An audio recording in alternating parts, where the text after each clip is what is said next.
Trecho da obra narrada de Epícteto, A Arte de Viver. Defina claramente a pessoa que você quer ser. Quem exatamente você quer ser? Que tipo de pessoa você deseja ser? Quais são seus ideais pessoais? Quem você realmente admira? Quais são as características especiais dessa pessoa que você gostaria de ter? Está na hora de parar de ser vago e impreciso. Se você deseja ser uma pessoa extraordinária, se você deseja a sabedoria, então deve identificar precisamente o tipo de pessoa que você aspira a ser. Se você tem um diário, anote o que está tentando ser de modo que possa consultar essa autodefinição. Descreva exatamente a conduta que quer adotar para que possa mantê-la, não só quando se encontrar sozinho, como quando estiver na companhia de outras pessoas. Essa é uma reflexão da obra de Epícteto e eu gostaria de aprofundar um pouquinho aqui com vocês, apesar dela já ser autoexplicativa e deixar margem para muita meditação e muita reflexão. A grande questão que eu gostaria de perguntar é essa: seja sincero com você mesmo e responda, não para mim, mas para si. Quem você é de verdade quando ninguém está te vendo? Quem você realmente é quando está sozinho consigo mesmo? Não sozinho no meio de um turbilhão de informações, não sozinho no meio das mídias sociais, não sozinho escutando música.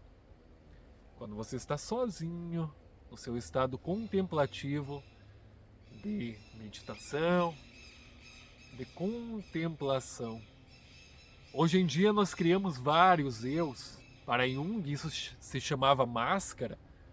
No trabalho você tem uma máscara, na família você tem uma máscara, nas redes sociais criamos um outro ego que não é realmente o nosso eu autêntico e verdadeiro. Hoje usamos definições, máscaras e não sabemos de verdade quem somos nós.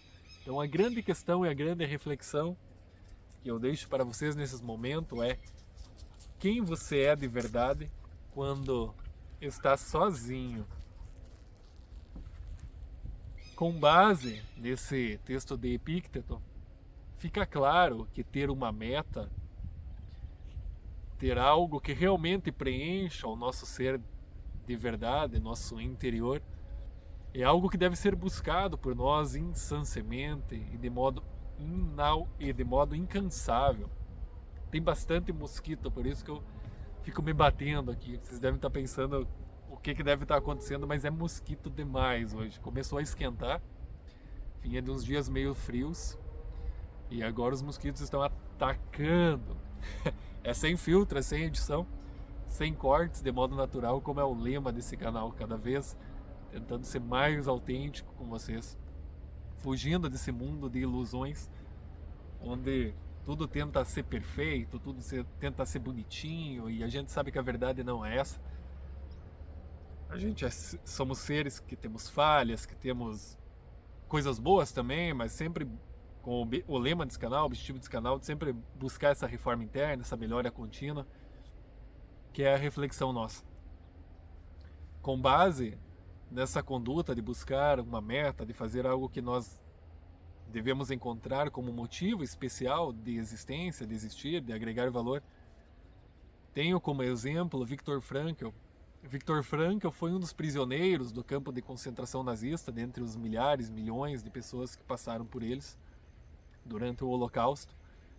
E Viktor Frankl, ele ficou muito conhecido posteriormente porque ele foi um sobrevivente e ele relatou em seus livros uma filosofia de vida, uma psicologia por detrás do porquê algumas pessoas sobreviveram enquanto que outras, a grande maioria, acabou não sobrevivendo.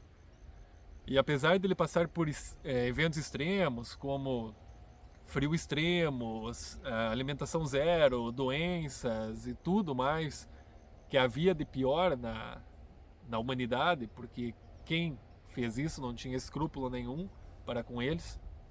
Para vocês terem uma ideia, o tanto que era complicado, no seu livro ele conta que quando ele chegou de trem para Auschwitz, no campo de concentração, existia uma fila.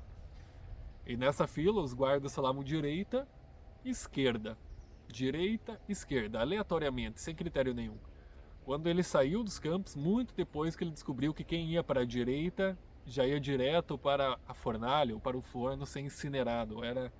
Se vocês pesquisarem, adentrarem nas histórias de Auschwitz, vocês vão perceber que a maldade humana ela não tem limites, ela não tem fim.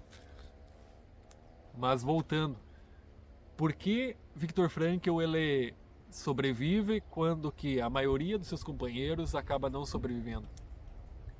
Ele falou o quê? Eu sempre tive uma meta clara aqui dentro.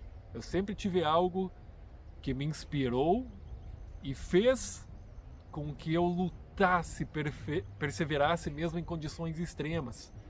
Eu poderia ter me entregado à miséria, à violência, ao sofrimento que aqui existia constantemente, mas eu escolhi fixar meu ponto de atenção em algo que ia além disso. E foi isso que me manteve vivo. Querer sair daqui, reencontrar minha esposa, que infelizmente ela já havia sido morta, mas ele não sabia, e isso era um dos fatores pelos quais ele lutava para sair de lá. Contar para o mundo as atrocidades que aqui aconteceram, contar a minha história e tentar modificar a vida de muitas pessoas por meio da minha filosofia de vida. Então o que eu vejo? Que ter uma meta talvez seja algo superficial quando você não se conhece, não sabe quais são seus gostos, quais são suas preferências, o que te motiva realmente. E mais do que isso, quando isso é vazio, é só por você, acaba perdendo o sentido brevemente. Então nunca seja só por você, não haja só por você. Como dizia o Mário Sérgio Cortella, ele tem uma frase assim que eu adoro muito e eu nunca esqueço. Ele fala, se não eu por mim, quem por mim? Mas se eu for só por mim, quem sou eu? E se não for agora, quando? Novamente, se não eu por mim, quem por mim? Mas se eu for só por mim, quem sou eu? E se não for agora, quando? Ou seja, você é o único responsável por tomar uma iniciativa na sua vida. Mas se for só por você e não agregar valor às outras pessoas, será vazio e sem sentido. Se você esperar o momento ideal, ele nunca chegará, pois o momento ideal é sempre o momento do agora, que é a única realidade que existe. Enfim, espero que você tenha gostado do vídeo mais curto, mas com alguns ensinamentos que tomara que sirvam para vocês, que agreguem valor nas suas vidas. Se gostou, deixe seu comentário, deixe seu like e a gente se vê num próximo vídeo. Até mais.